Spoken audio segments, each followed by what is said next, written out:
The door God has chosen doesn't require your striving. It requires your trust. And that truth alone has the power to shift the way you see your entire journey.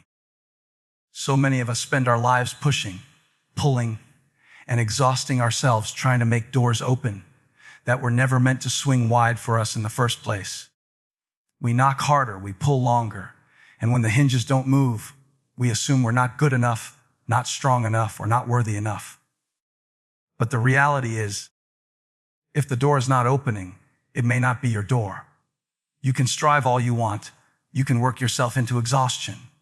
But if it's not the door God chose, it won't open. And even if somehow you force it open with your own strength, what's on the other side won't sustain you because it wasn't God's plan to begin with. The beauty of walking with God is that you don't have to manipulate outcomes. You don't have to strive for what He has already assigned, because what is for you has already been marked with your name on it. When God has chosen the door, the only thing He asks of you is to trust Him enough to walk when He says walk and wait when He says wait. Trust is not passive. It is one of the hardest and most active postures you can hold. Striving feels easier because at least it feels like you're doing something. Pulling, pushing, sweating, trying. But trust requires you to release control and place it in the hands of the one who sees the whole picture. When you trust God with the door He has chosen, you are saying, I believe your plan is better than my plan. I believe your timing is better than my timing. And I believe what you have for me is greater than what I could manufacture on my own. That's not weak faith. That's a faith forged in surrender. The door God has chosen for you will not require manipulation, compromise, or begging. It won't require you to sacrifice your values or your peace. The right door doesn't make you feel like you're losing yourself. It makes you step more fully into who God created you to be. That's why trust is greater than striving, because striving can get you into a place, but trust is what keeps you there and allows you to flourish within it. Think about the seasons in your life where you worked harder than you ever thought possible, yet the results didn't match your effort. You stayed up late. You planned every detail. You chased every opportunity, but somehow the door stayed shut. And then think about the moments when you weren't even trying, when you weren't strategizing or stressing, but God aligned circumstances and people in such a way that everything just flowed. That's the difference between striving and trusting. Striving drains you because you're carrying a burden you were never designed to hold. Trust strengthens you because you are walking in alignment with the one who has already gone before you. The door He has chosen is not dependent on your performance, but on His promise. Your responsibility is not to force things into existence, but to remain faithful, available, and obedient when the opportunity arrives. There's something liberating about knowing you don't have to open every door, because not every door is yours. We waste so much time comparing our hallway to someone else's, wishing we had their opportunities, their blessings, their connections. But their door was never meant to be yours, and your door was never meant to be theirs. The path God has you on is unique, and the doors He has prepared are custom, designed for your purpose. You don't need to envy another person's open door when God already has one set aside with your name engraved on it. But here's the catch. Sometimes God's door doesn't look like what you imagined. Sometimes it looks smaller, quieter, or less glamorous. Sometimes it comes disguised as a setback, a delay, or even a detour. But if you trust Him, you'll discover that what looks ordinary is actually extraordinary when He breathes on it. The right door isn't always the one that glitters. It's the one that carries God's peace, His provision, and His power. Trusting God's door requires patience, and patience is often the hardest test of faith. When nothing seems to be moving, when every door looks closed, when you feel like you've been standing in the hallway too long, it's tempting to go back to striving, to try and make something happen on your own. But sometimes the hallway is the classroom. Sometimes God keeps the door closed because he's building endurance, faith, and character in you, so that when the door finally swings open, you're ready to handle what's on the other side. Trust doesn't mean inactivity. It means preparation. While you're waiting for the right door, God is shaping your heart, stretching your faith, and sharpening your vision. Every closed door is not wasted time. It's preparation time. And when the door opens, you won't have to question if it's yours, because everything in you will know that this is what you were made for. The door God has chosen will never require you to strive endlessly in fear, but it will require you to step forward in faith. It won't always be easy, and it won't always happen on your timeline, but it will always happen on His. Trust is the bridge between where you are and where God is taking you. You don't need to break down doors. You don't need to beg for access. You don't need to compete for what's already been set aside. The only thing you need to do is stay faithful in the hallway, keep your heart surrendered, and trust that when the time is right, the God who chose the door will also be the God who opens it. Closed doors are not rejection. They are redirection toward the one God has already prepared.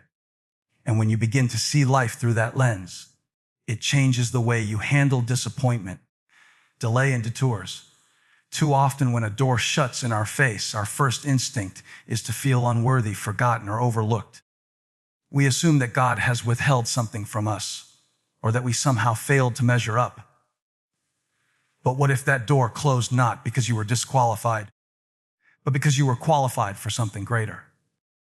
What if the no you heard was not the end of your story, but the very hand of God steering you away from what would have harmed you and toward what will fulfill you? Closed doors are not the evidence of God's rejection. They are proof of His protection, His wisdom, and His intentionality in guiding you toward the right place at the right time. When you reflect on the moments in your life where a door slammed shut, you can usually trace them forward and see how that very closure was necessary for what came next. The job you didn't get forced you into an opportunity that suited your gifts better. The relationship that ended created space for you to discover your identity apart from someone else. The move that didn't happen kept you planted in the soil where God needed you to grow deeper roots.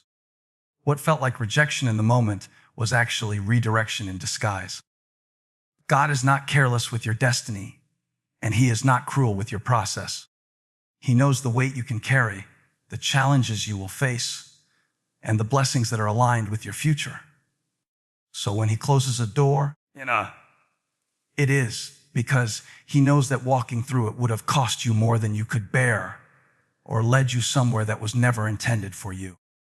Closed doors are a sign of God's love just as much as open ones are, but it takes trust to see them that way. Sometimes the hardest part about a closed door is the silence that follows it. You prayed, you planned, you prepared, and then suddenly, without warning, the opportunity slipped away. It's in that silence that the enemy loves to whisper lies. You're not good enough. You'll never get another chance. God has forgotten you. But those lies only hold power if you let them. Closed doors are not a commentary on your worth. They are an indicator of God's direction. He is not punishing you. He is positioning you. And if you can shift your perspective from disappointment to divine redirection, you'll begin to recognize that every no has a purpose. Every closure has a lesson, and every ending is really the beginning of something better. The hallway between a closed door and an open one can feel long, but it is in that hallway that God builds trust, patience, and faith. He's teaching you to rely on Him, not the door, because the door is just the means. He is the source. Think about how often we pray for God's will, but then resist the way He chooses to reveal it. We say, God, lead me. But when He leads us away from what we wanted, we feel abandoned. The truth is, God doesn't owe us explanations, but He does promise us direction. And His direction is always for our good. Closed doors are part of His strategy to keep us aligned with the assignment He's placed on our lives. If every door opened when we wanted, We would walk into places we weren't ready for. We would take on burdens we couldn't carry. And we would settle for less than God's best. But by closing certain doors, God ensures that we don't forfeit the greater door He has already prepared. The door you thought you wanted may have looked appealing, but it was limited. The door God has chosen may require patience, faith, and endurance, but it leads to a future that is abundantly more than all you could ask or imagine.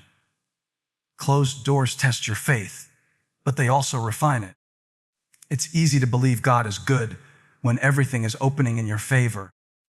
But real faith is proven when you stand in front of a locked door and still believe He is working behind the scenes. Closed doors force you to shift your hope from outcomes to God Himself. They remind you that your future is not dependent on a position, a person, or a plan going exactly how you envisioned it. Your future is dependent on the God who orders your steps, who writes your story, and who prepares the path ahead of you. Every time a door closes, He is whispering, "Trust me, I know what I'm doing. This is not the end.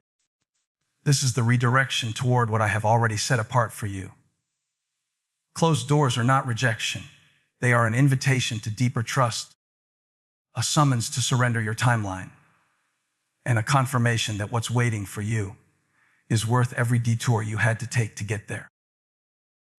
You don't need to beg for what God already built into your destiny, because what God has spoken over your life has already been woven into the fabric of who you are and the path you will walk. Too many times we exhaust ourselves pleading with God for blessings, opportunities, and breakthroughs that He has already promised, as though His faithfulness depends on the volume of our prayers or the desperation in our voices. But the truth is, you don't have to beg for what has already been secured in heaven before the foundations of the earth. Before you took your first breath, God had already aligned the moments, the people, the doors, and the resources that would intersect with your journey at the appointed time. A begging comes from a place of insecurity, but faith comes from a place of assurance. When you realize that God has already designed your destiny with everything you need built into it, you can shift from striving and pleading to resting and trusting. Destiny is not something you manufacture through constant manipulation. It is something you walk into through obedience. Begging is what you do when you think you have to convince God to notice you. But God has never taken His eyes off of you. Begging is what you do when you think blessing is based on performance. But God's favor has never been about what you can earn. It's about what He has already declared. You don't need to beg for acceptance because God already called you chosen. You don't need to beg for love because His love is unfailing and everlasting. You don't need to beg for purpose, because He knit it into your DNA when He formed you in your mother's womb. If you have to beg for it, it's probably not from God, because what comes from Him carries peace, not desperation, and clarity, not confusion. The moment you begin to believe that what is in your destiny cannot be stolen, delayed, or denied, you stop groveling and start walking with the confidence of someone who knows their inheritance is secure. This doesn't mean you won't face resistance, obstacles, or seasons of waiting. It doesn't mean everything will fall into your lap without effort or discipline. What it does mean is that you don't have to lower yourself into a posture of begging as if God is reluctant to bless you. You don't have to chase after what He has already assigned to your life. When you spend your energy begging, you place yourself in a position of scarcity, believing you have to fight for scraps. But when you walk in faith, you live from abundance, knowing that God has already supplied every need according to His riches and glory. That doesn't sound like begging. That sounds like standing tall in the assurance of who you are and whose you are. You were never meant to live at the mercy of someone else's approval or access, because the God who wrote your story doesn't need permission from anyone else to bring it to pass. Think about the countless times people in Scripture tried to beg their way into favor or opportunity, but God reminded them that His hand was already upon them. David didn't beg for the throne He was anointed for it while he was still tending sheep. Joseph didn't beg for a position in Egypt. His destiny carried him there even through betrayal and prison. Esther didn't beg to be queen. God had already positioned her for such a time as this. Each of them faced hardship. Each of them endured waiting. But none of them had to convince God to bless them, because their destiny had been spoken long before their circumstances seemed to align with it. In the same way, you don't need to beg for what God has already assigned to your life. Your calling is not fragile, your destiny is not optional, and your purpose is not negotiable. The one who authored your beginning has already secured your ending, and no amount of begging will make him more faithful than he already is. The real posture God is looking for is not begging, but believing. Believing that even when you don't see it, he is working. Believing that even when doors remain closed, he has another way prepared. Believing that even when the waiting feels endless, the timing is perfect. Begging says, God, I don't think you're listening. Believing says, God, I know you've already answered. I'm just waiting for it to manifest. Begging drains your energy and your hope, but believing renews your strength and your perspective. Begging puts the burden on you to persuade God. Believing rests in the truth that God cannot deny himself or his promises. When you live in a posture of believing instead of begging, you stop scrambling to prove yourself worthy and start aligning yourself with the one who already called you worthy. You stop hustling for validation and start walking in the validation that was sealed on the cross. You don't need to beg for what God already built into your destiny, because his plan for you is not fragile, temporary, or uncertain. It is established. It is secure, and it will unfold according to his perfect will, not your frantic pleading. What God has spoken over your life cannot be undone by human opinion, blocked by closed doors, or delayed by opposition. You don't have to beg to be seen, to be chosen, or to be blessed, because God already determined your worth before the world even had the chance to measure it. Fear makes you stare at the handle, but faith pushes you to walk through, and that single picture captures the tension that so many of us live in every day.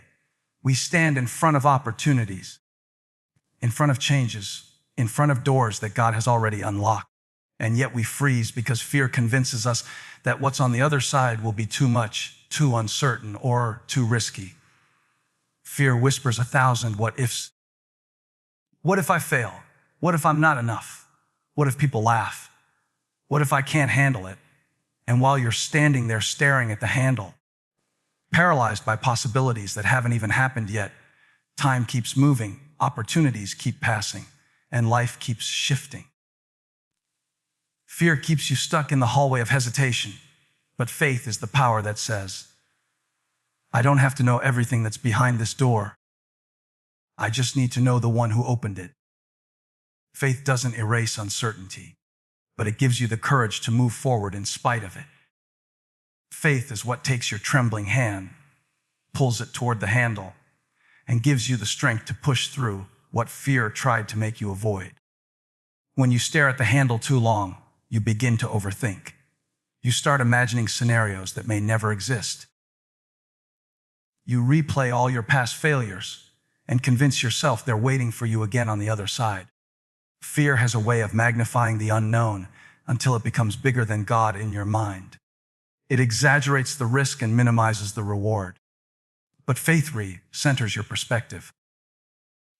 Faith reminds you that the God who brought you to the door will also walk with you through it. Faith says that what's on the other side is not meant to destroy you, but to develop you. The handle isn't there for you to analyze endlessly. It's there for you to grab hold of and move forward. Fear makes you see obstacles. Faith makes you see opportunities. Fear paralyzes. Faith mobilizes. Fear is fueled by what you don't know. Faith is fueled by who you do know.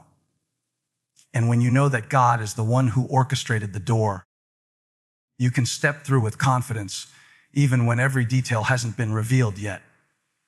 The truth is, faith doesn't mean you won't feel fear. Faith means you refuse to let fear make the final decision. You may feel your heart race as you reach for the handle, but faith says, I'm not letting that stop me. You may hear the doubt screaming louder than your courage, but faith says, God has not given me a spirit of fear, but of power, love, and a sound mind.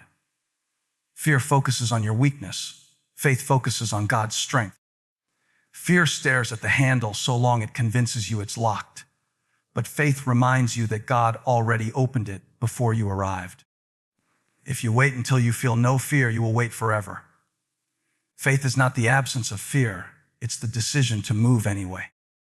That's why so many people never step into what God has called them to. Not because the door wasn't ready, but because they kept staring instead of stepping. The door won't move itself. The handle won't turn without action. Faith requires you to move your feet when your feelings tell you to freeze. Fear is always louder at the threshold of breakthrough.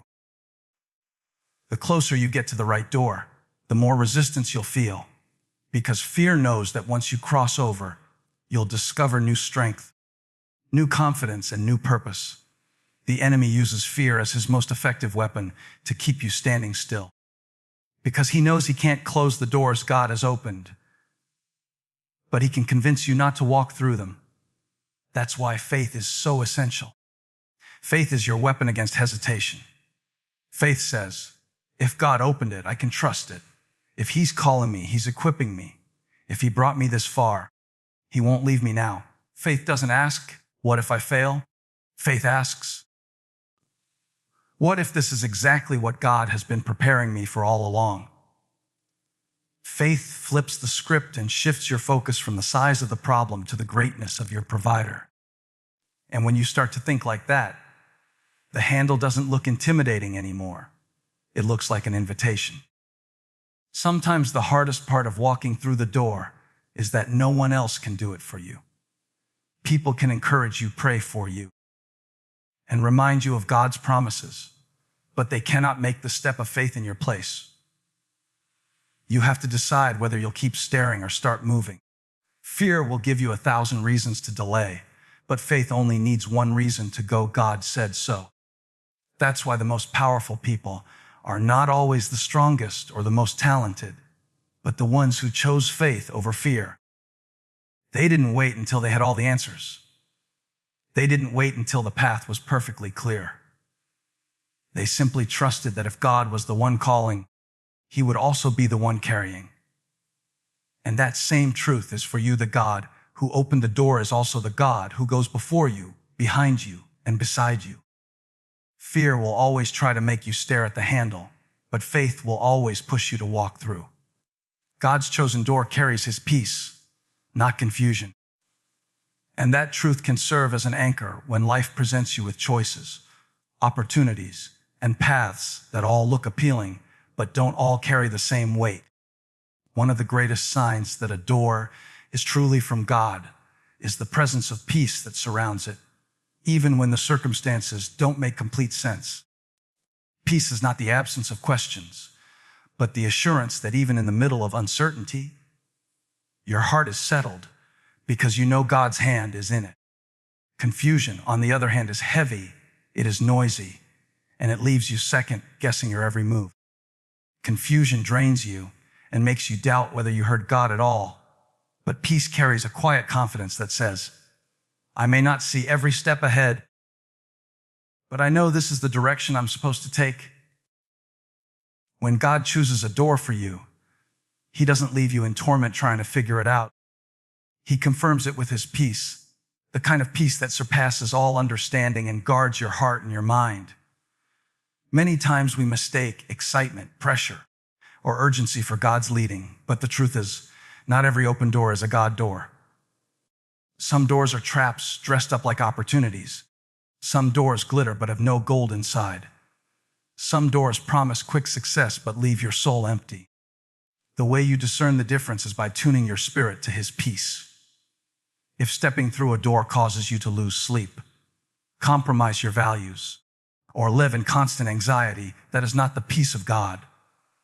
But when the door is his, even if it stretches you, even if it requires faith, there is a deep sense of calm that steadies you along the way. God's peace does not mean the absence of challenges, but it means that in the midst of those challenges, you are not shaken because you know you are where you are supposed to be. That's why the peace of God is such a powerful confirmation. It tells you that even though the journey may be uphill, the presence of God is with you every step of the way. Confusion often comes when we try to force doors open on our own. We push, we manipulate, we hustle, and then when things don't align, we wonder if God abandoned us. But God never blesses manipulation. He blesses trust.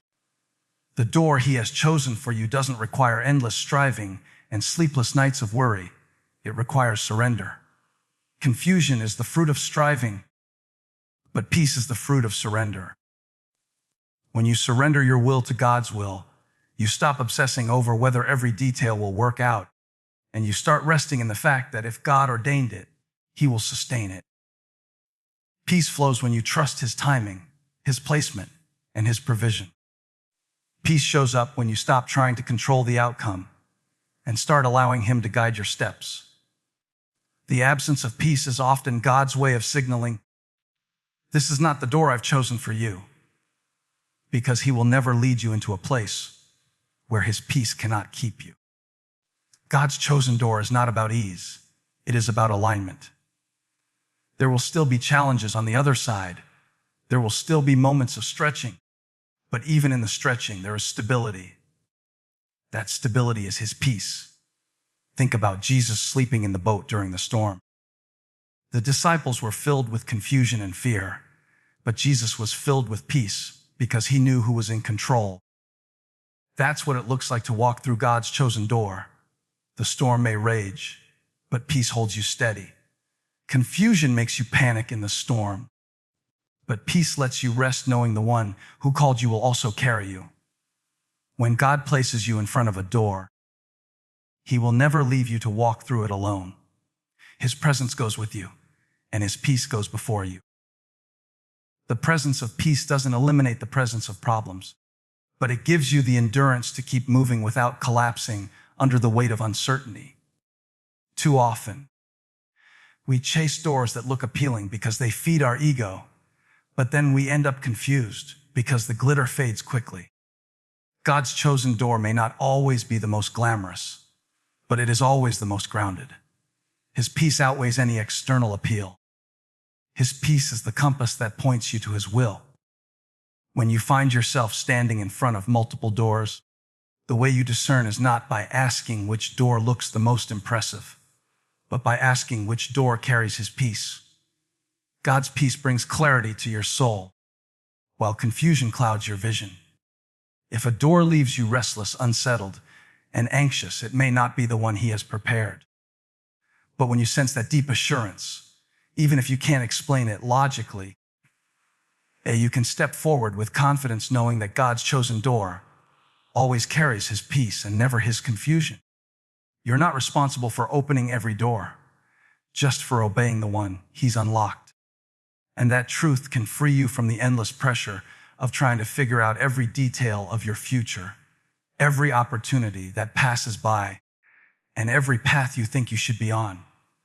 Life has a way of presenting us with countless doors, each one representing a possibility, a choice, or a direction. And when you try to force them all open, you quickly find yourself drained, confused, and questioning whether you even heard from God at all. The weight of believing you're responsible for every open door is a burden you were never meant to carry.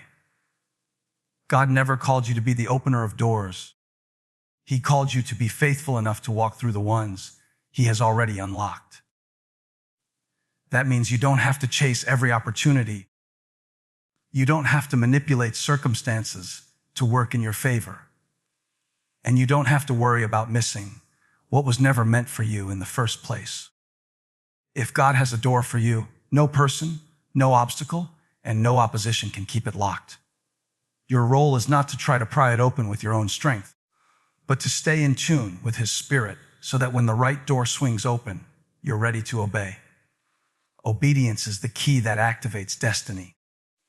We often think destiny is about ambition, striving, and making the right moves, But in God's kingdom, destiny unfolds through obedience. You can spend years trying to knock on doors that never budge. But one moment of obedience can put you in places you could never reach on your own. Obedience doesn't always make sense to the world, because it often requires walking away from what looks secure or stepping into what feels uncertain.